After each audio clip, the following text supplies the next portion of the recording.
Hello everyone, in this video I want to review the x8sw Syma quadcopter. Now my first impressions of this quadcopter, that drone, is that it's kind of meh. The reasons why I'm not particularly thrilled about it is motor replacement isn't like the other X8 devices where you can they're just plug and play. This one looks like you actually have to either splice them or solder them. So that's going to be annoying. The one thing I do like about this is the prop guards are easy to take off. So they're just like the X5C, you have to screw them on this, they just pop in and pop out. So I do like that. The other thing I don't like is the battery. Now everyone hates the battery, including me, because it's proprietary.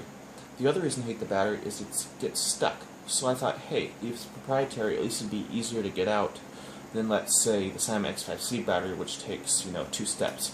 Pull up and pull out. This one I thought would just be push the button down and pull out. No, because the battery always gets stuck. So it takes a screwdriver to get the battery out. So the battery I really dislike on this version.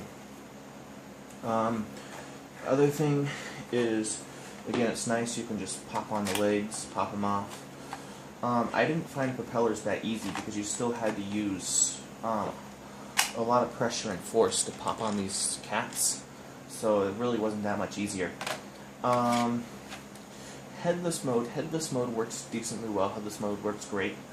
Auto hover, I hear people saying a lot of bad stuff about altitude hold. The altitude hold actually works really nice. It actually works really well. I mean, it's not like hold in place, but it decently holds the altitude, so you only have to use one joystick if you want to, and that makes it fun. Although with altitude hold, it is harder to go down and to land, so you don't have to, but you can use the auto land button, which actually works decently well too. The other thing is the camera is horrible. I only got it to work once, and I haven't been able to get it to work since. There's no light indicator, which is the main thing that makes this camera so bad. There's no light indicator telling me what it's doing, and since this is the FPV version, the camera is actually worse than the Syma X5C. So I'm just waiting for that little $2 adapter mount where you can mount a GoPro, and I'm going to put my Samsung S4 Mini phone on there and use that for a camera. Yeah, so let's go ahead and take a look at how it flies. So again, I don't have FPV working, I never got it to work. I only got the camera to work once.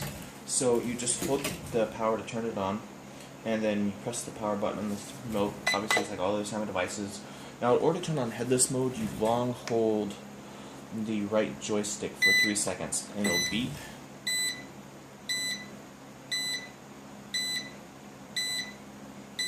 And it'll become directional.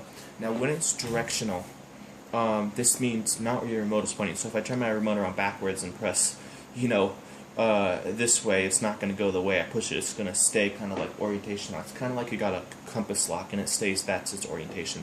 So no matter where I move the remote, this way is now forward, and this way is now backwards, now that it's on headless mode. And if I press it once, it goes into fast mode. If I press it again, it goes back to normal. And so let's go ahead and start flying. And I'm going to start my commentary now.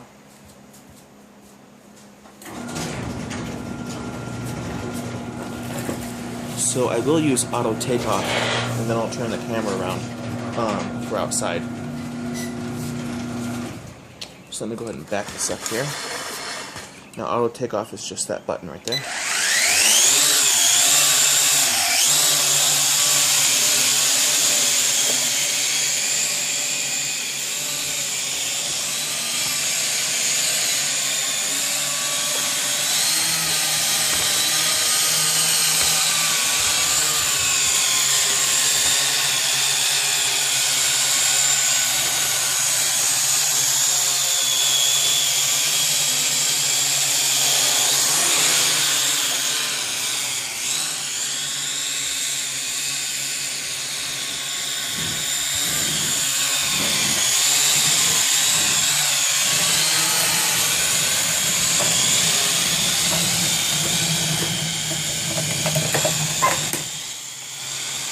Now remote range, it seems to me to be just a little bit further, maybe about the same as the Syma X5C.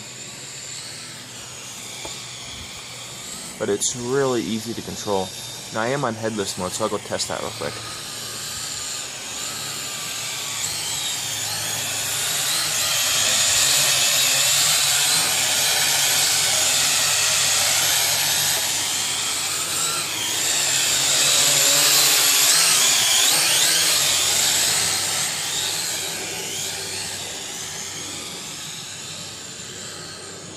Oop, lost the prop guard.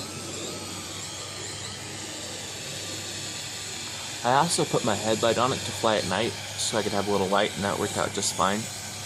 So that part is fun, even though it's a little bit off balance. I mean, it didn't affect it. The quadcopter didn't care. So I could probably go buzz that telephone pole and come back.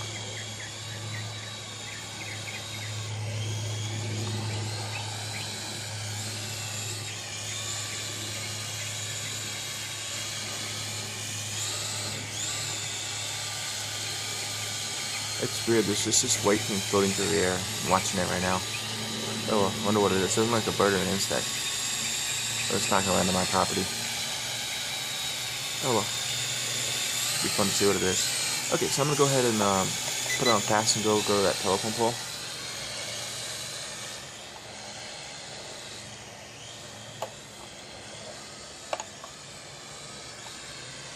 So you can see that altitude hold mode does work pretty well. But it has a hard time coming down. As you can see, it almost crashed there.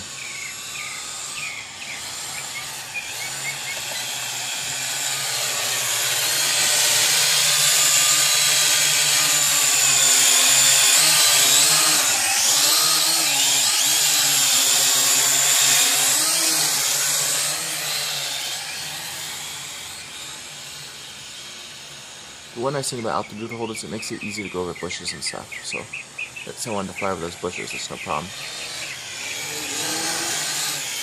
And it also makes it really easy to fly low to the ground. So like, let's say I'm either flying low to the ground or I'm flying through my garage, you know, to go to the backyard. That works out well too. That's a little bit too low. You see it's bouncing. But right above that's just fine. That's also good to test if it's running bad so I don't get a bad crash. Because like I said before, the motors are not plug and play, so I gotta be careful with this guy.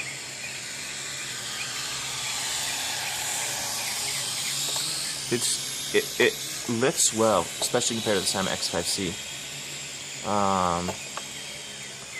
And it's fast. It's just, again, the problems with the batteries and the camera having no light indicator.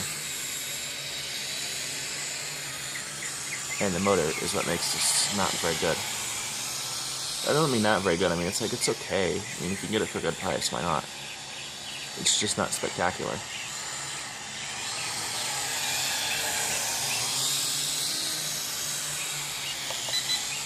I mean, it's still a lot of fun. Obviously, you know it's not a DJI, but it's fun.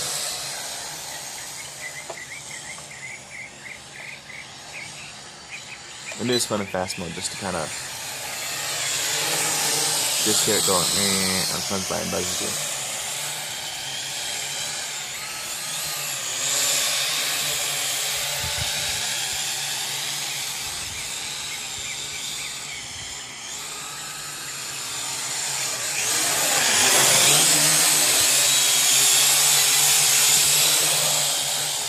Okay, there we go. And now I'm just trying to drain the battery here.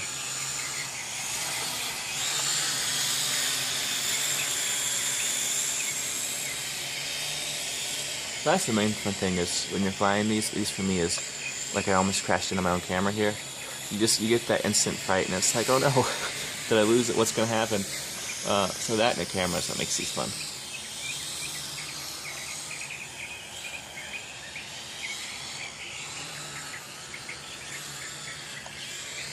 Oh, flip. I should probably show you the flip. It's not very good on flipping. It's kind of too big, but it still works.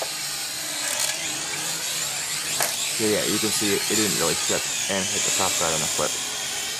The blade did, so it's really, the flip is kind of fake. So let's go and check out auto land on takeoff. To do auto land for me will be kind of,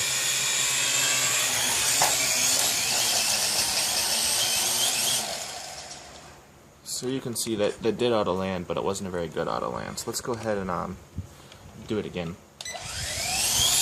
it really matters from how high you choose to do. So let's say